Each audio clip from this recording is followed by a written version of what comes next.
2021 மத்திய அரசுக்கு ஒரு டிபார்ட்மெண்ட் இருக்கிறாங்க. ஜியாலஜிக்கல் சர்வே ஒரு டிபார்ட்மெண்ட், புவியியல் சார்ந்த ஒரு துறை. இந்தியா முழுவதும் கனிம வளங்கள் எங்கெல்லாம் இருக்குன்னு அளந்து ஒரு ரிப்போர்ட் வைப்பாங்க.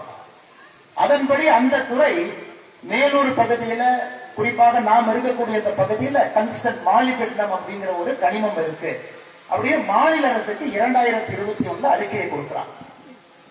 அதுவரை மாநில அரசுக்கு மட்டும்தான் இந்த உரிமை இருந்தது. டங்ஸ்டன் இது போன்ற ஒரு முக்கிய கனிமத்தை எடுப்பதற்கான முழு உரிமை மாநில அரசு கையில் மட்டும் இருந்தது. 2023 ஒரு அரசாணையிலே மாற்றத்தை கொண்டு வந்து முக்கியமான 23 கனிமங்கள் இந்தியா முழுவதும் அதை ஏலம் விடுவதற்கான முழு பொறுப்பு மத்திய அரசுக்கு, ஏலம் விட்ட பிறகு அதை அமல்படுத்துகின்ற பொறுப்பு மாநில அரசுக்கு என்கின்ற ஒரு திருத்தத்தை 2023 ஆகஸ்ட் 17ஆம் தேதி கொண்டு வர்றாங்க, மத்திய அரசுல கொண்டு வர்றாங்க. அதன் பிறகு மத்திய அரசு இந்த பகுதியில டங்ஸ்டன் கனிமம் இருப்பதாக கண்டுபிடித்து அதை ஒரு அரசாணை மூலமாக ஒரு டெண்டரை கால் பண்றாங்க.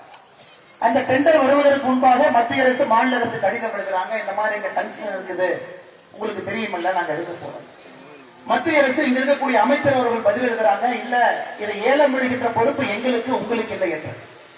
மத்திய அரசு மறுபடியும் ஒரு கடிதம் எழுதுறாங்க, இல்ல ஏலம் விடுவதற்கான பொறுப்பு எங்களுக்கு, ஏலம் விட்ட பின் அடுத்து நடக்கக்கூடிய விஷயத்தை பார்ப்பது மட்டும்தான் உங்கள் பொறுப்பு. அதன் பிறகு மத்திய அரசுடைய கடிதத்திற்கு மாநில அரசு பதிலளிக்கிறாங்க, இந்த பகுதியில டங்ஸ்டன் இருக்கு, இந்த பகுதியில பல்லுயிர் தரம் இருக்குன்னு அனுப்புறாங்க. மொத்தமாக 4979 ஏக்கர் இந்த பகுதி. அது அதிகமாக வெள்ளாளப்பட்டி, அரிட்டாப்பட்டி, நாயக்கர்பட்டி இந்த பகுதி 4979 ஏக்கர் 20 ஸ்கொயர் கிலோமீட்டர் இந்த பகுதியில் இருக்கு. அதுல குறிப்பாக 477 ஏக்கர் பல்லுயிர் தரமா இருக்கு. டெண்டர் விட்டாச்சுங்கம்மா. டெண்டர் விட்ட பிறகு ஒரு நிறுவனத்துக்கு டெண்டர் கிடைச்சிருக்கு. அதுவரை யாருக்குமே தெரியாது, இருக்கக்கூடிய கட்சி நண்பர்களுக்கு, ஆளுங்கட்சி எதிர்கட்சி யாருக்கும் தெரியாது. 2 அரசுகளும் சேர்ந்து டெண்டர் பெறாங்க.